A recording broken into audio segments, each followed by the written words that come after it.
is a time when the fall leaves are changing. The smell of candy is in the air, and families get dressed up in costumes to gather downtown for this annual event. Monsters, superheroes, the Pumpkin Princess, and the mysterious Mr. or Miss Jack-o'-lantern gather under the moonlight amongst the townspeople to bear witness to a night unlike any other in Rutland history.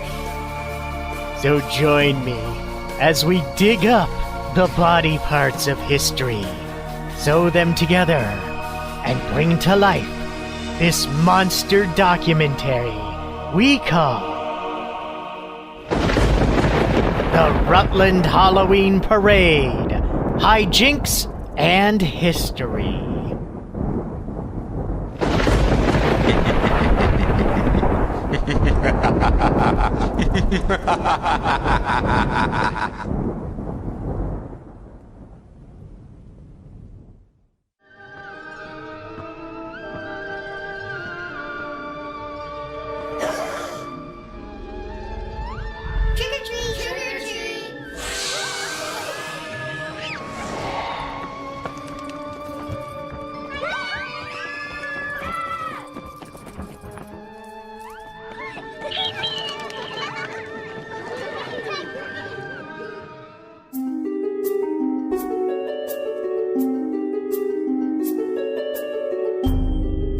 Following the first Rutland Halloween Parade's unfortunate lackluster showing in 1959, a motivated Tom Fagan, local writer, lifelong Halloween enthusiast, and comic book fan, went to see Rutland's Recreation and Parks Department Superintendent John Chiafretti.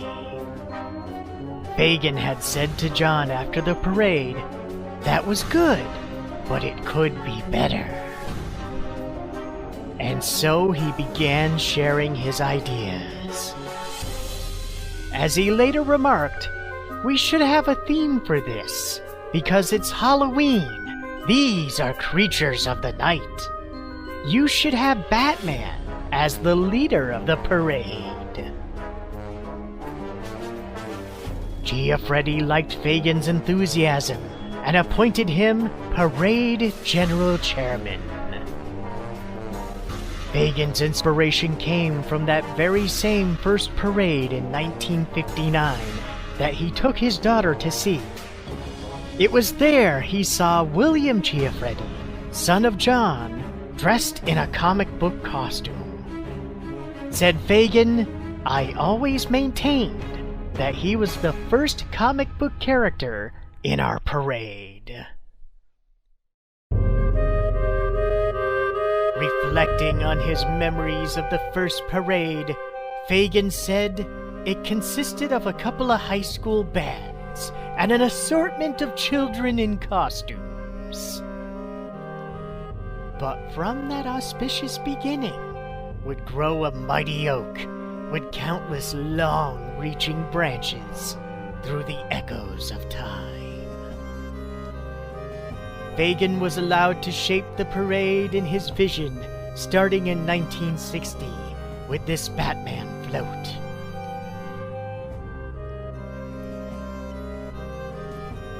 His daughter Deanna, dressed as Batmite, stands proudly, perhaps ready to fly away into the night.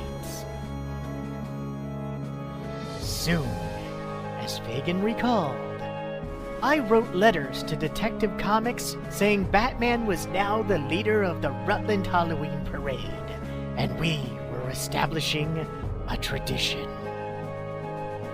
It wasn't long before Fagan's correspondence as a fan turned into an even friendlier relationship with the creators of his favorite comics, including several staff writers at DC Comics in New York City.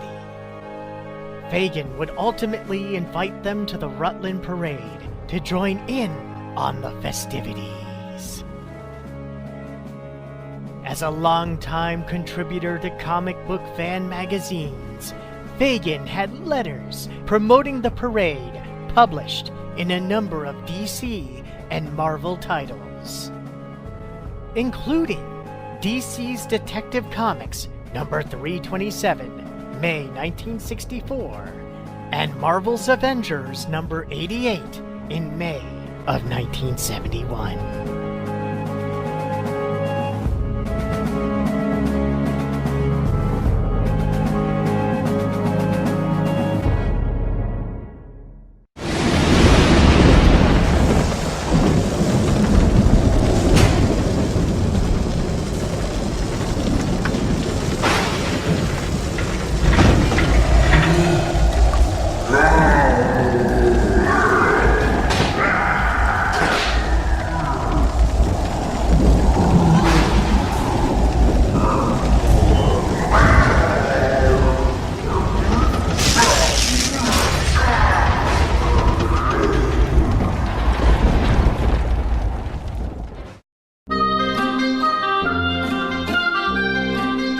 Rutland Herald's coverage of the parade on November 1st, 1960, opened with Police and Ghosts, busy.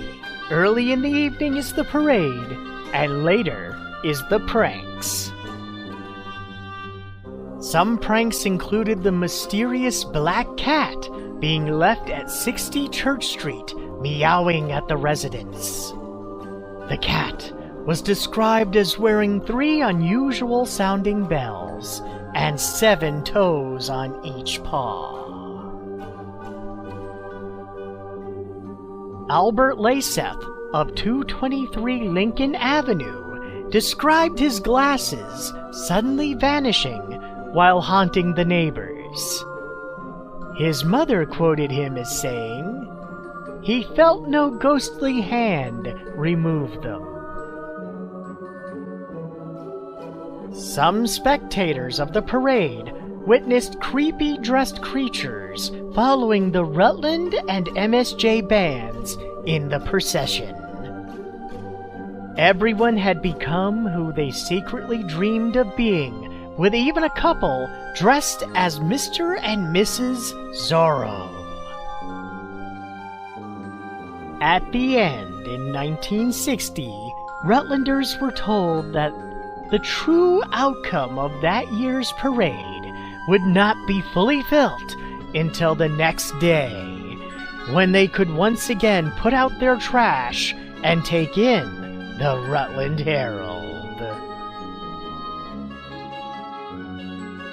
By the time the 1961 parade arrived, it was themed Creatures of the Night, and the Tom Fagan era was fully off and running.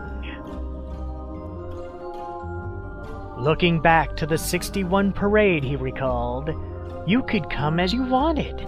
It was a night to become whomever you secretly wished to be."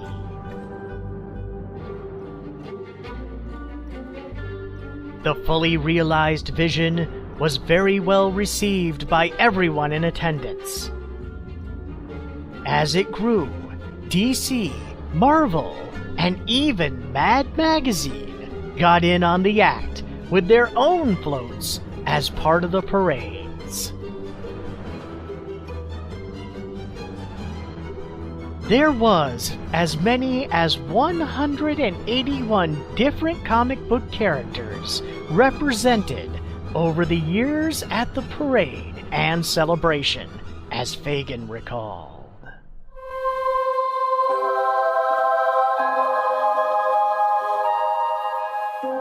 In 1965, the Joker, Plastic Man, and Doctor Strange were roaming the streets of Rutland, along with Batman, presumably Fagan, but like Bruce Wayne, the Caped Crusader wouldn't divulge his identity. More comic book heroes appeared every year, according to a 2008 Comic Buyer's Guide obituary of Fagan. The parade continued to grow, including floats on flatbed trailers, and changes to the set parade path to discover the most sensible route over the coming years. 1965 would also see the birth of another long-running tradition, when the very first pumpkin princess was crowned.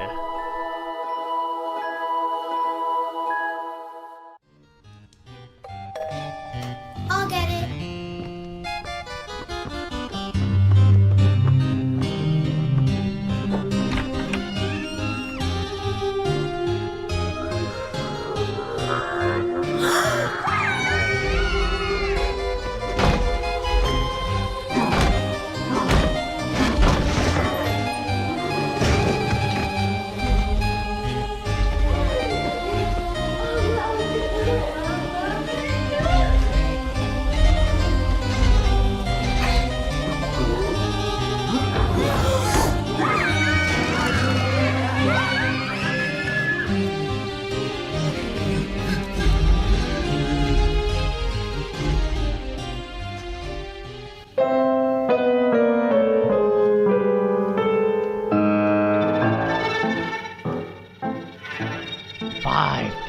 Spectators watched the 11th annual parade in 1970, with marchers who included more comic book characters the likes of the Black Panther, Scarlet Witch, Black Widow, Medusa, Captain America, and others. Riding on a float were Thor and Sif, along with the Norn Queen. Even the Red Skull hitched a ride. Also present were Nighthawk, Batman, and Captain Marvel. The parade kicked off and ended with the familiar cry, "Avengers, assemble!" After visiting the parade, comic book writer Roy Thomas was inspired to set a story there. In Avengers number 83, Come On In, The Revolution's Fine. December 1970. Tom Fagan, dressed as Nightwing of the Defenders, invites the Avengers to be his guests of honor at the 11th annual parade. The parade is attacked by the Masters of Evil, who hijack Fagan's float. The fight turns into a three-way battle when the Lady Liberators enter the fray. The issue was not only set at the parade, but also featured appearances by Roy Thomas himself, along with his wife Jeannie. The next year, in Batman number 237, Night of the Reaper, December 1971, creators Danny O'Neil and Neil Adams were inspired to craft a story set in Rutland. In that tale, a vendetta between a concentration camp survivor and a fugitive Nazi plays out in the backdrop of the Halloween parade.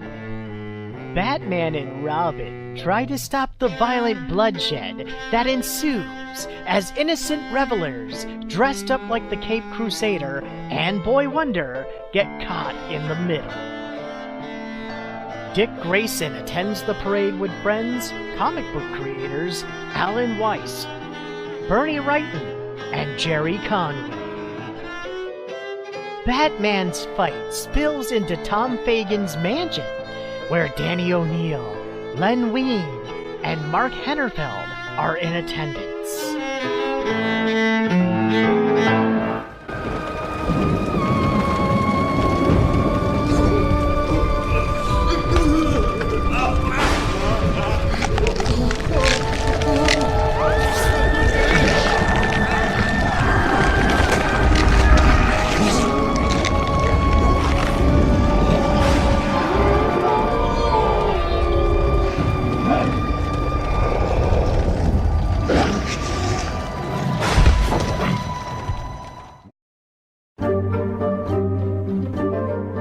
As more comic book creators ventured north, their stories about the parade grew grander. Comic book writer Engelhardt explained, Tom Fagan was just a real friendly guy, and a real friend to everybody. He could get you caught up in his enthusiasms and share yours. Along with Len Wein and Jerry Conway, Englehart made comic book history by writing the first Marvel DC crossover, albeit unofficially, by setting it at the Rutland Halloween Parade. In Englehart's Amazing Adventures number 16, and the Juggernaut will get you if you don't watch out! January 1973, Jerry Conway, Steve Englehart, and Len and Glynis Wein come across Hank McCoy, aka The Beast, on their way to the Rutland Halloween Parade. The blue-furred mutant finally gets to town, just in time to stop a rampaging Juggernaut who has lost control of his powers. He attempts to steal Englehart's car, but is intercepted by Beast and disappears into the woods. Then, in Len Wein's Justice League of America, number 103, A Stranger Walks Among Us, December 1972. The four comic creators make their way to the mansion of Tom Fagan, who is sporting his best Batman costume. The Phantom Stranger leads the Justice League to Rutland on the suspicion that Felix Faust is attempting to take advantage and summon ghosts to our reality. The JLA meet up with Tom, who asks them to ride in the parade. While waving to the crowd, Faust's plan kicks into effect, and the JLA must contend with a town full of Rutland citizens gaining the powers of their costumed characters, including Glynis Wein, who turns into Supergirl. Len, Steve, and Jerry go after Glynis, while the Phantom Stranger intervenes to save the League. With his plan foiled, Faust escapes town by stealing Englehart's car. Finally, in Jerry Conway's The Mighty Thor, number 207, Fire Sword, January 1973, Tom Fagan has switched into an authentic-looking Nightwing costume, but has fallen under the mind control of Loki, who is summoning Absorbing Man to destroy the town. Thor, Sif, and Hildegard intervene to defeat the Absorbing Man and Loki, blinding the trickster god in the process. Loki hears the Faust-driven stolen car of Steve Englehart and rushes after it, but in his blind state leads him right off a cliff. Len, Steve, and Jerry locate the missing, and now human again, Glynis, who doesn't quite remember what just happened. Meanwhile, comic fans had their mind blown after reading the very first DC Marvel crossover. For Englehart, Wein, and Conway, it was the chance to try something new. As Englehart told Comics Alliance, I guess the first year, the comic book guys were just a handful amongst the revelers, but the second year, there were a whole bunch of comic book people who thought it would be a good idea to go to Vermont for the Rutland Halloween Parade.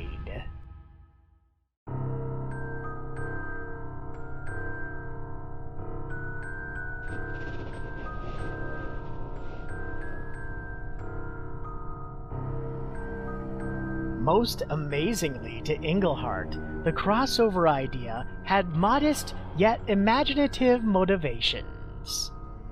As he elaborated, the idea of doing a crossover between Marvel and DC, I'm not sure anything like that had been done before, but it certainly seemed like a radical concept. We knew that we had to be subtle, and each story had to stand on its own, but we really worked it out.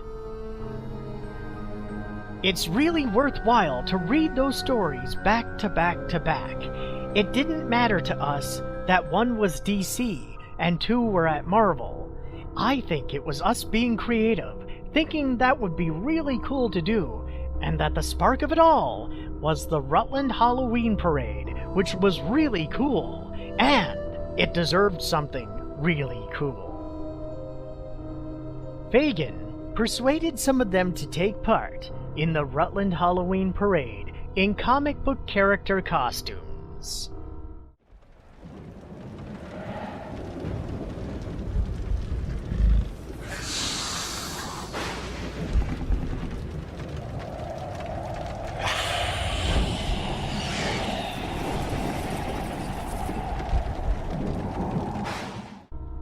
Many of the comic creators stayed as guests at Fagan's 24-room mansion outside of Rutland, which is now a bed and breakfast.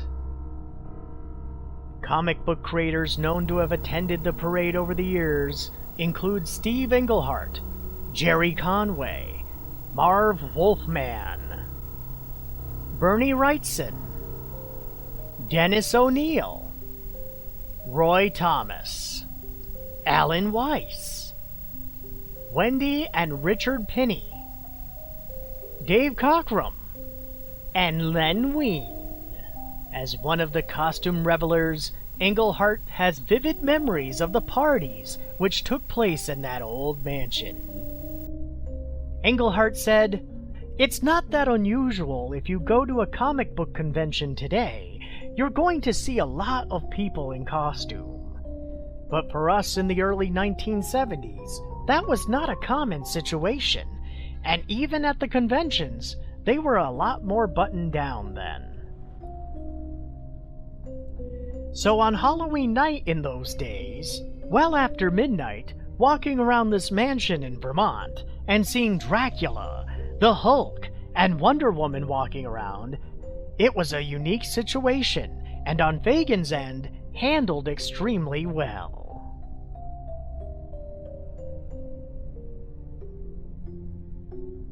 From around 1966 to 1975, there was friendly competition between Gotham City and Metropolis to see who could feature the best comic book story set in Rutland, Vermont.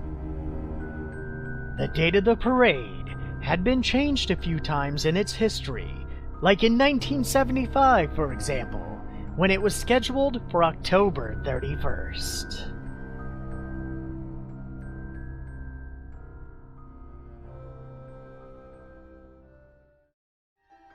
Trick or treat! Trick or treat! Trick or treat!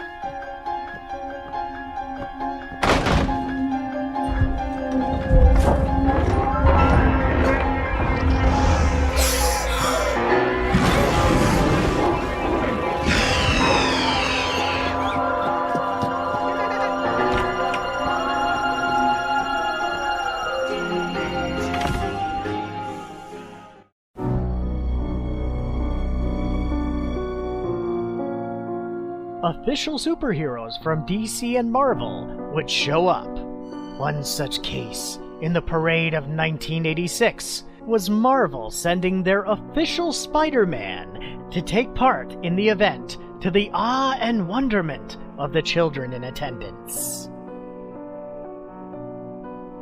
In 1987, superheroes made room for a Halloween parade wedding as the November 1st, 1987 Herald proclaimed, "Halloween Parade has a nuptial twist." Michael Durkin's favorite holiday growing up was Halloween.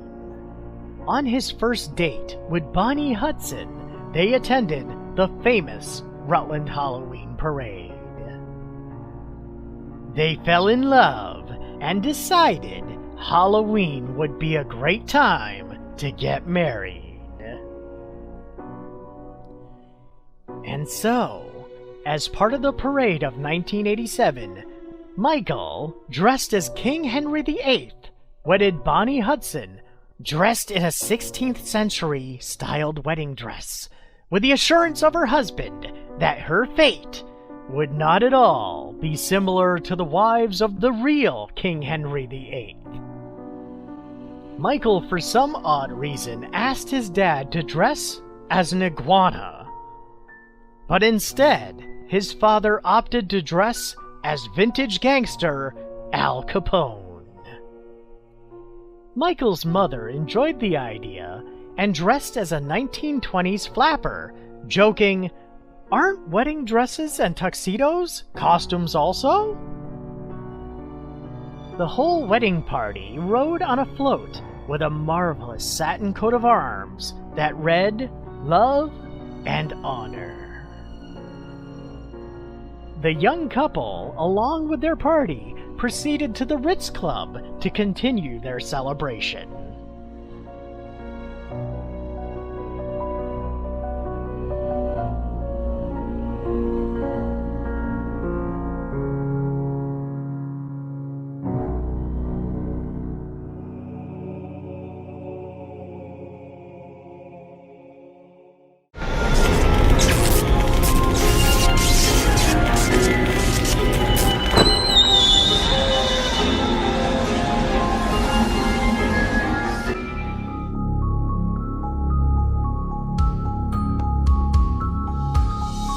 In 1993, one of the most unusual parades in history would unfold as the cold, wet rain with snow and wind gusts from an impending storm had rolled into town.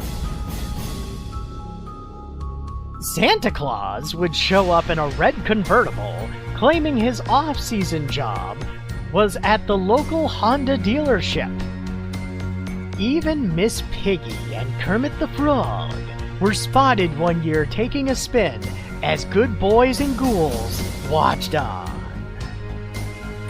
The creativity of the floats and costumes continued unabated, and it became pretty difficult to award prizes due to the amount of ingenuity and imagination on display year after year. By the time the 90s arrived, the parade averaged 65 to 70 units rolling down the streets for all to enjoy, and even the school bands changed. At one time, what had only been local in-city school bands had grown to include bands from all over the county. By this point, bands had also decided it would be fun to dress up in costumes to wear while they marched.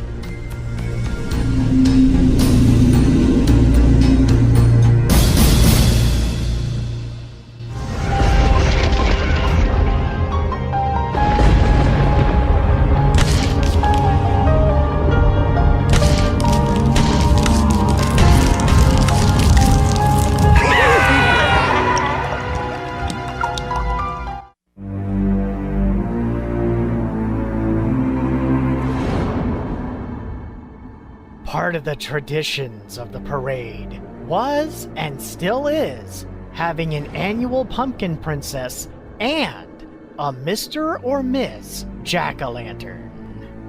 Every year, a new pumpkin princess would be picked and ride in the parade. As mentioned earlier, this tradition of the pumpkin princess began in 1965. Mr. or Miss Jack-o'-lantern began before the parade was even born. It was a local Halloween radio contest where listeners would be given a few clues about the mystery person under the pumpkin mask. Whoever guessed correctly would win a prize. This 1957 photo, State's Attorney Theodore Corsones is revealed as Mr. Jack-o'-lantern.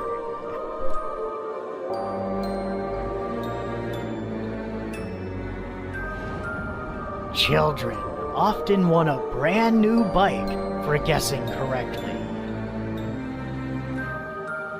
Over the years, the Pumpkin Princess and Mr. or Miss Jack-o'-lantern both would make their presence known in the annual Halloween Parade.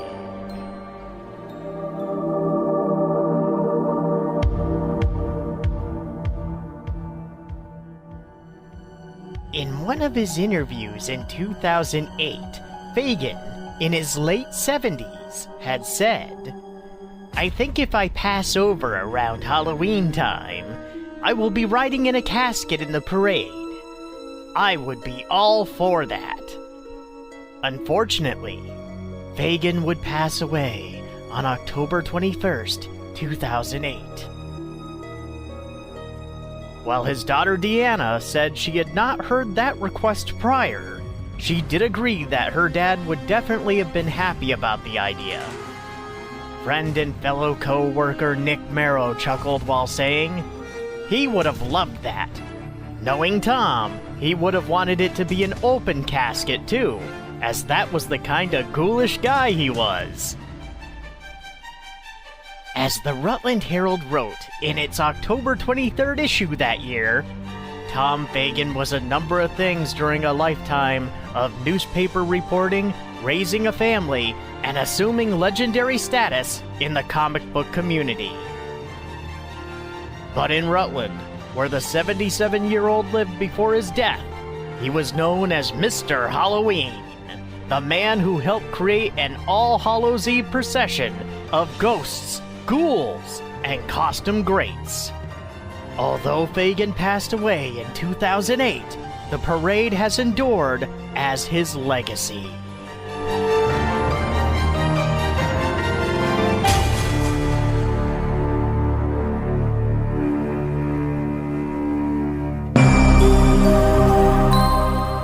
And so, friends, I wish you a happy Halloween.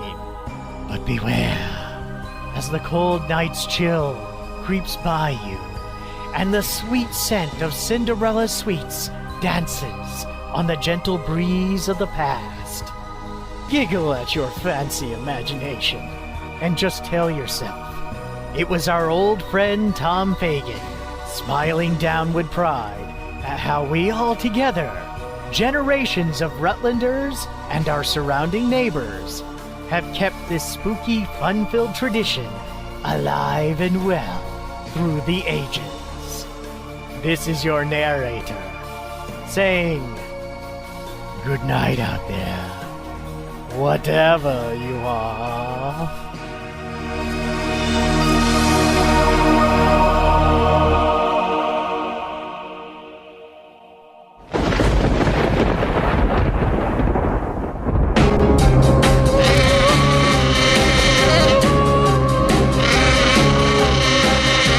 Strange noises coming from a house on the hill. So I crept up to the window and looked over the sill. My heart almost stopped, I nearly died of fright. By the dim candlelight I saw the strangest sight. There was Frankenstein and Dracula and Wolfman too, dancing with some zombies, what a ghastly crew. Viola the vampire was doing the bop, and everything was rocking at the monster's pop.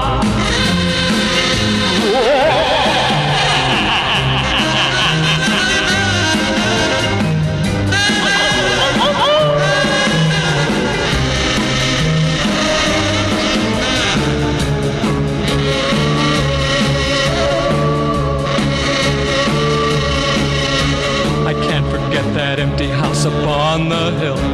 The night I saw the monsters dancing, ooh, what a thrill. The wind did howl, the night was black. I nearly lost my mind, I'm never ever going back. There was Frankenstein and Dracula and Wolfman too, dancing with some zombies, what a ghastly crew. Viola